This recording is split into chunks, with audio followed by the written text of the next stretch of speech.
Motor সাইকেলের seal ঘন ঘন যায় কিসের জন্য?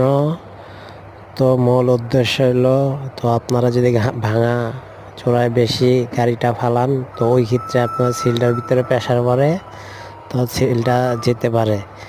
আর 2 নাম্বার উদ্দেশ্য হলো, সিলের গোড়ায় দেখবেন প্রচুর পরিমাণে বালু জমে থাকে, বালু যেয়ে ঘষায় ঘষায় সিলটারে কেটে কেটে ফেলে। হ্যাঁ, তো 3 নাম্বার উদ্দেশ্য,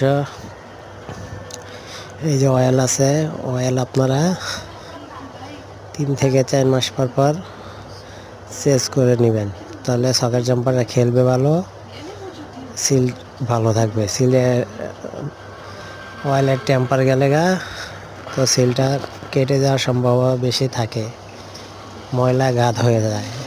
দেখেন এই অয়েলটা দেখেন কি পরিমাণে গাদ হয়ে গেছে, ঘন হয়ে গেছে, তার জন্য সকেট জাম্পারটা ঠিকমতো খেলতেছে না।